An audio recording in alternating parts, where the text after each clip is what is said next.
What if the answers to life's greatest mysteries have been waiting inside you all along? Not hidden in the noise of the world, not buried in the chaos of thought, but resting in the silence, patiently waiting to be heard.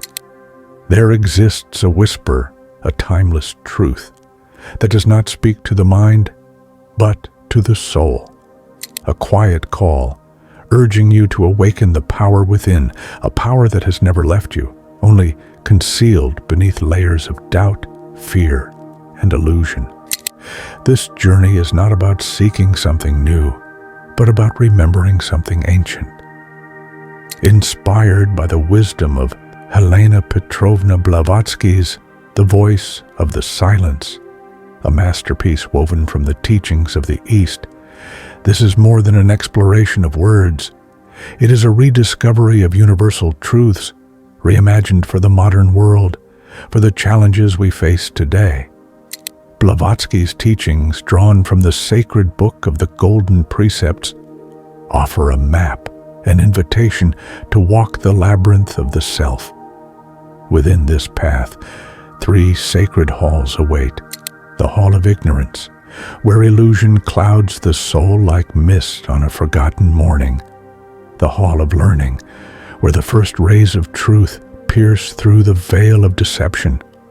And finally, the Hall of Wisdom, where the seeker does not merely find the infinite, but recognizes it within themselves. But this is not a tale of passive reflection, nor a story of idle inspiration. It is a call to action, an awakening to the light that has always been burning inside you. No matter how dark the world may seem, no matter how distant the truth may feel, the light within you has never truly dimmed. It only waits. And so we step forward into the silence, beyond the noise, beyond the shadows of the mind, to find the silver thread that connects us to something greater. A whisper calls, "You are not separate from what you seek. You are the garden you long to enter." But will you listen? In a world saturated with sound, silence can be both inviting and terrifying. We are surrounded by a constant hum, notifications, conversations, endless mental chatter. The mind is restless, always searching, always running. But what happens when we stop? What happens when we allow the world to grow quiet and turn inward? Blavatsky spoke of a profound silence, one that is not merely the absence of sound, but the presence of something deeper. She called it nada, the soundless sound, a whisper of truth that can only be heard when the clamor of the external world fades away. But this is not a sound as we know it. It does not come from outside. It resonates from within, connecting us to the infinite. To hear it, she warns us, we must first quiet the mind. For the mind is the great slayer of the real. It clings to illusions, distractions, fleeting desires, keeping us from perceiving the deeper truths of existence. And so, the first step is not to search, but to surrender, to let go. Let go of the noise. Let go of the false stories you tell yourself. Let go of the fear of what you might find in the stillness. Imagine standing at the edge of a calm lake.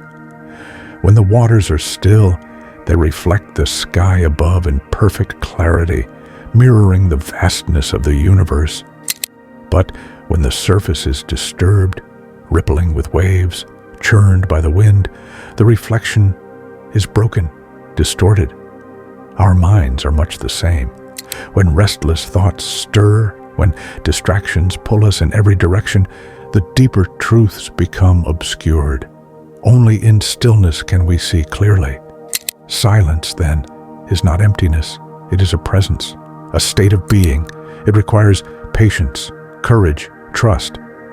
Blavatsky describes it as the first light of dawn, gently illuminating the darkness. It does not force itself upon you. It does not demand. It simply waits, offering a space where you can see without filters, where you can observe without judgment, where you can remember what you have always known deep within. But why do we fear silence? Is it the emptiness we dread, or is it what the silence might reveal about ourselves? Stillness strips away distractions. It leaves us face to face with the raw, unfiltered truth of our being, and that can be unsettling. What if we do not like what we find? What if, beneath the noise, beneath the carefully constructed masks, we discover something unfamiliar? Yet, it is only by embracing this discomfort that transformation begins. Through silence, we begin to hear the questions that truly matter. Who am I? What holds me back? What is the cage I have built for myself? These are not questions the mind can answer. They are reflections for the soul to hold, and the answers do not come as words, but as knowing, a gentle certainty, like the warmth of sunlight on your skin, like the hush of a breeze moving through the trees. The call to silence is not a retreat from life. It is a deeper engagement with it. It teaches us that silence is not a void, but a sanctuary, an inner refuge untouched by chaos. It is here, in this sacred space, that we reconnect with our essence. It is here that we awaken the song that has always been waiting to be sung. So, step into the silence, not with fear, but with openness. Listen, not with ears attuned to the noise of the world, but with a heart open to the infinite. For within the silence lies a whisper, calling you to remember, calling you to awaken. Every seeker's journey begins with a single step, yet the path ahead is never straight, never simple. Helena Blavatsky, in The Voice of the Silence, spoke of 3 sacred halls: the hall of ignorance, the hall of learning, and the hall of wisdom. They are not places outside of us, but states of being, thresholds within the soul that we must cross in the pursuit of truth. The first, the hall of ignorance, is a world we know well, a world wrapped in illusion, filled with distractions, where the pursuit of fleeting pleasures and material success drowns out the quiet whisper of something deeper. Here, the soul is clouded, caught in a web of borrowed beliefs and unquestioned assumptions. It is a life lived on the surface, where we mistake shadows for substance, where we chase mirages, believing them to be real. But ignorance is not merely the absence of knowledge. It is a kind of sleep, a dream from which few ever wake. Imagine walking through a dense fog, every step guided by things you were told to believe, rather than by the truth you have come to know yourself. There is a strange comfort in this fog. It asks nothing of you, demands no great effort. It allows you to drift, to remain unchallenged. And yet, a whisper lingers in the air, a question that does not go away. Is this all there is? For some, the whisper is ignored. They continue on, clinging to what is familiar. But for others, that question is the first crack in the walls of illusion, the first ray of light piercing through. And so, they take a step forward, leaving the hall of ignorance behind. This step leads them into the second hall, the hall of learning. Here, the journey begins in earnest. The fog lifts, and the seeker begins to see. But what is revealed is not always comforting. Blavatsky warned that under every flower, a serpent lies coiled. The truths uncovered in this hall do not always bring peace. Sometimes they unsettle, they challenge, they force us to confront the illusions we once embraced, the fears we buried, the ego we built so carefully. Learning in this hall is not about collecting knowledge. It is about unlearning falsehoods. It is a peeling away, a shedding of what is unnecessary. until only the core of what is real remains. Imagine holding a stone in your hands, its surface rough and covered in dirt. The more you polish it, the more the brilliance beneath is revealed. But to reach that brilliance, the outer layers must be stripped away, and that is never an easy process. Here, the seeker faces trials, not imposed from outside, but arising from within: doubt, fear, resistance, the weight of old habits and long-held beliefs that refuse to loosen their grip. The path forward is difficult, and many turn back, believing the struggle is too great. But those who persevere begin to understand something vital. Truth is not something we find, it is something we become. Yet, even here, there are dangers. The hall of learning offers knowledge, but knowledge alone is not enough. It is easy to mistake intellectual mastery for wisdom, to become lost in the pursuit of answers, while forgetting the deeper call of the soul. The mind is cunning, it seeks certainty, control. But the voice of silence whispers, do not seek truth in the mind alone. Seek it within. Seek it in stillness, in surrender. And when the seeker listens, when they let go of the need to know and instead embrace the mystery, the final hall appears, the hall of wisdom. This hall is unlike the others. It is not a place of grand revelations, not a temple filled with golden secrets. It is a space of profound stillness. Here, there are no more questions, for the seeker has become the answer. The soul and the infinite are no longer separate. The journey ends not in discovery, but in recognition. Blavatsky called this the realm of Era, the indestructible fountain of omniscience. It is where the seeker no longer searches, for they understand now that what they sought was never outside of them. It was within them all along. The hall of wisdom does not teach, it reveals. It does not speak, it simply is. But this is not the end of the path.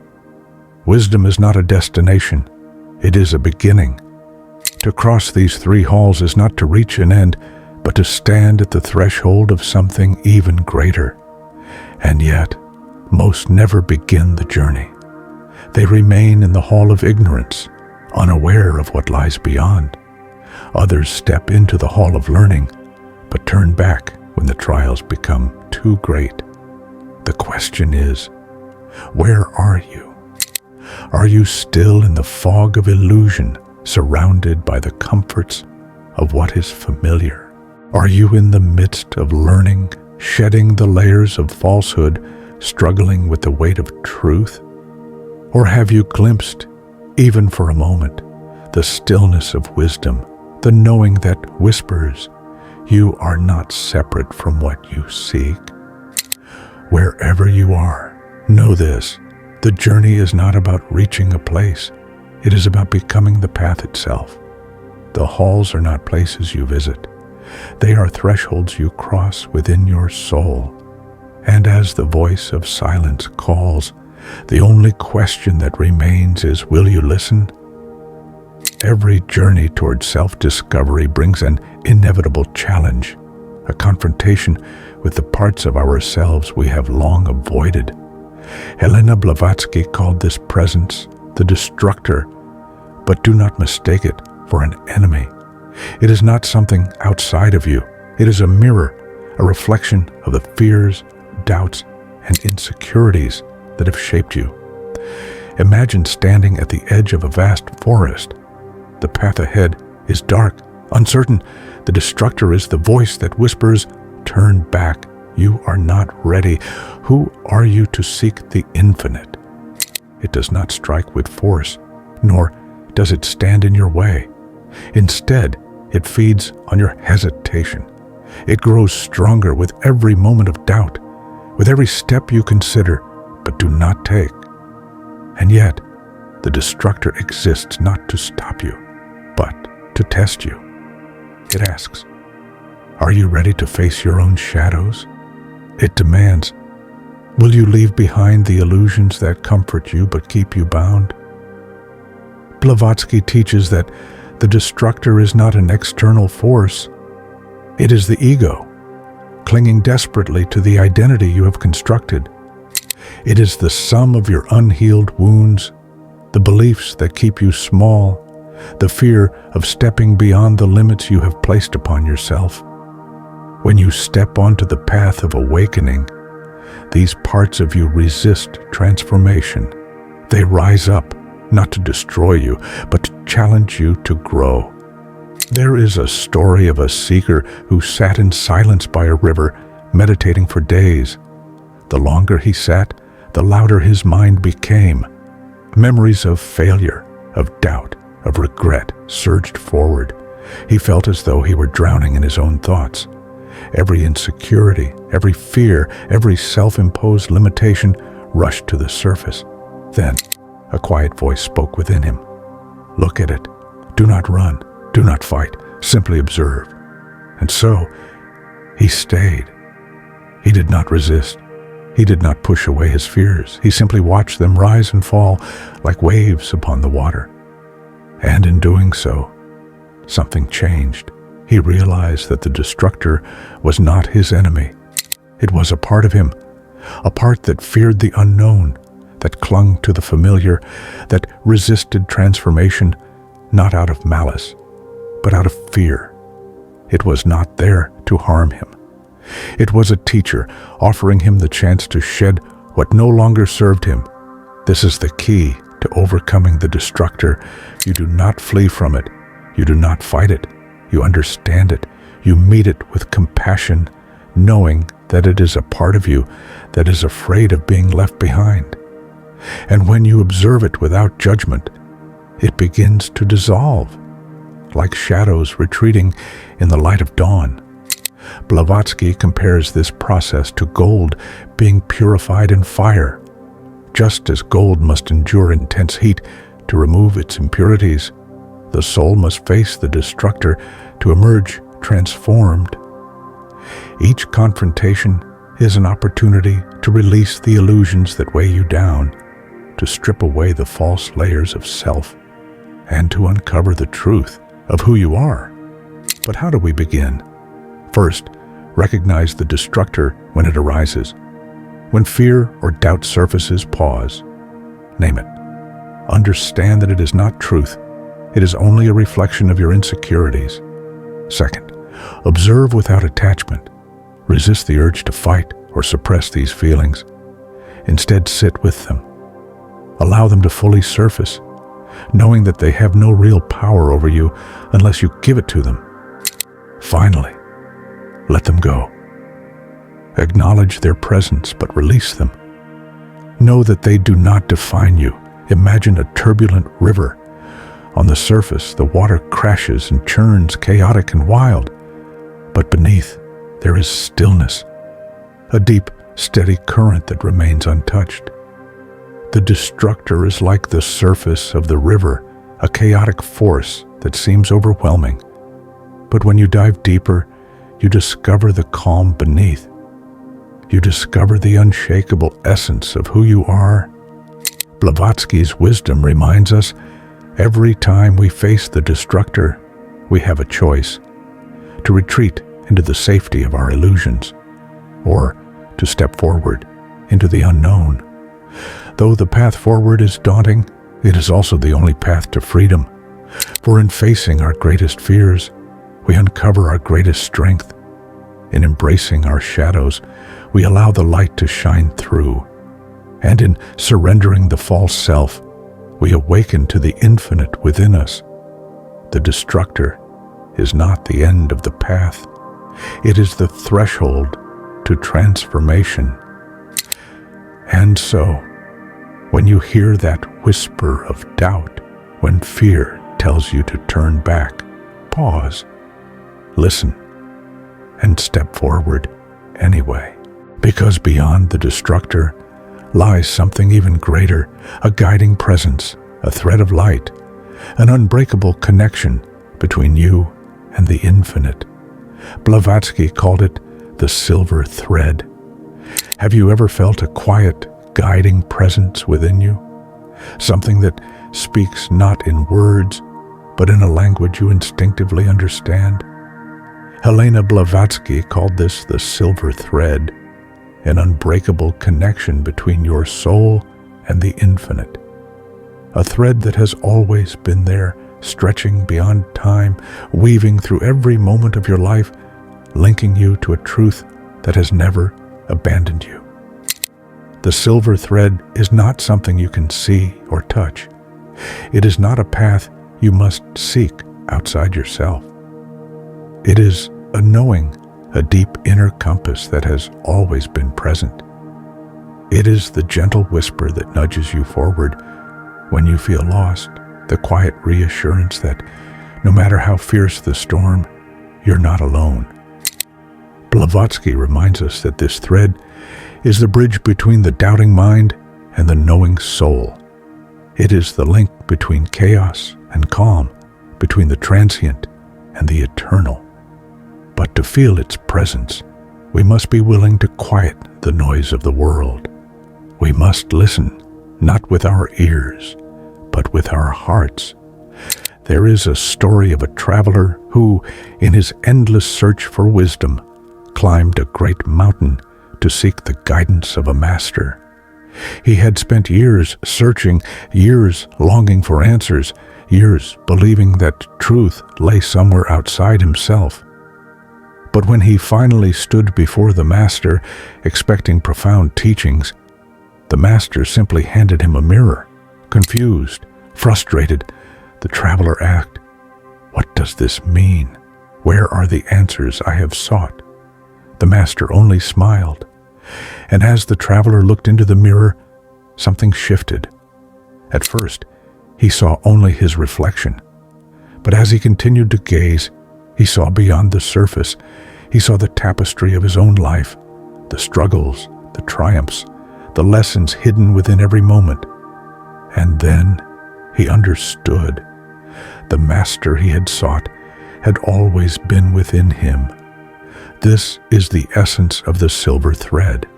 It is the reminder that what we seek outside ourselves, the answers, the guidance, the truth, has been within us all along. But connecting with it requires something that most fear to do. We must surrender. Imagine walking through a forest in autumn, golden leaves swirling around you, the crisp air filling your lungs. In that moment, you feel an inexplicable clarity, a sense of connection to something vast and eternal. That feeling, that quiet knowing, is the silver thread weaving through your life, even in moments when you feel most lost. But how do we strengthen this connection? How do we allow the silver thread to guide us? First, cultivate stillness. Take moments to pause, to breathe, to be present. Let go of the urge to control, to analyze, to grasp at answers. Instead, simply observe. Allow life to unfold. Second, trust your intuition. The silver thread speaks through subtle nudges, a feeling, an idea, a moment of clarity that seems to appear from nowhere. Honor these whispers, even if they defy logic, even if they lead you into the unknown. Third, embrace surrender. Release the need to know every step of the journey. Trust that the thread will guide you, offering just enough light for the step you're on.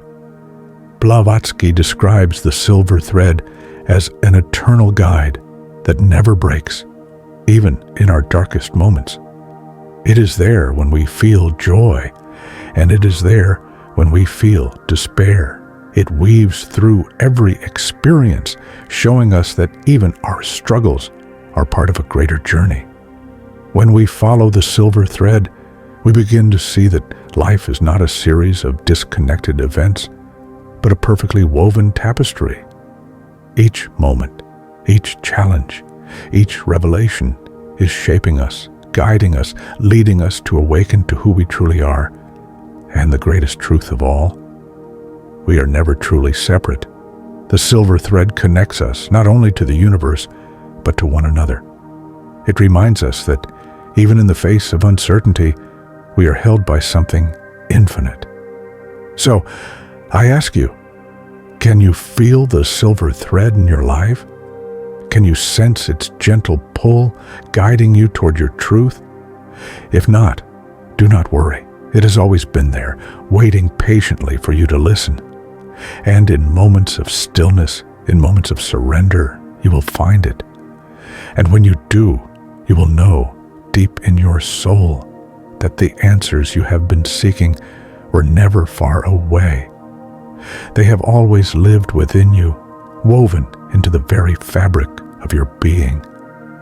On every spiritual journey, there comes a moment of profound choice, a crossroads where two paths diverge. Blavatsky, in The Voice of the Silence, describes this moment with clarity and urgency. The first path is the path of liberation, chosen by those who seek personal enlightenment. It is the road of inner peace, the freedom from suffering, the culmination of self-discovery. It promises sanctuary, a place where the noise of the world fades and the soul finds rest in the infinite. The second path is the path of renunciation. It is the road less traveled. This path is chosen by those who do not seek only for themselves, but for others. It asks for sacrifice, not of happiness, but of personal comfort, for the sake of those still lost in the shadows. It is a path not of ease, but of profound purpose. The choice between these paths is not simple. At first glance, the path of liberation seems more appealing. Who would not wish for personal peace, for freedom from struggle? But at this crossroads, a deeper question arises. Why do you seek enlightenment? Is it solely for yourself, or is it for something greater? Imagine standing at the edge of a vast ocean. On one path, you could build a boat and sail away, leaving the struggles of the world behind. On the other, you could stay, teach others to swim, guide them to safety, even if it means remaining in the storm a little longer. The first path offers tranquility. The second offers meaning. Blavatsky teaches that true wisdom does not isolate us. It connects us more deeply to the world. She calls the second path the doctrine of the heart, a path driven by compassion rather than self-interest, a choice to embrace the suffering of others as our own, to see their struggles as inseparable from our journey. But this choice is not about abandoning yourself. The path of renunciation does not ask you to give up your joy or well-being. Instead, it asks you to expand your understanding of self, to see that the light within you is the same light that shines in others. For there is no separateness. The walls we build between ourselves and the world are illusions. And when those walls fall, we see the truth. Every act of kindness, every moment of service, every step we take toward truth ripples outward, shaping a world that is more connected, more whole. Both paths lead to transformation. Both lead to awakening. The question is not which is right. The question is which speaks to the deepest truth of your heart. If you feel called to the path of liberation, embrace it with humility. If you feel drawn to the path of renunciation, walk it with courage. For in the end, these two paths are not truly separate. To awaken is to awaken for the world, and to serve the world is to awaken to the deepest parts of yourself. So, as you stand at this crossroads, ask yourself, why do I walk this path? What do I seek? The answer will guide you. It will reveal the path that aligns with your soul's purpose. And no matter which path you choose, remember this: the journey is not about reaching an end. It is about becoming the path itself, living as a light, whether for your own liberation or for the greater good. The choice is yours, and the voice of silence will guide you always.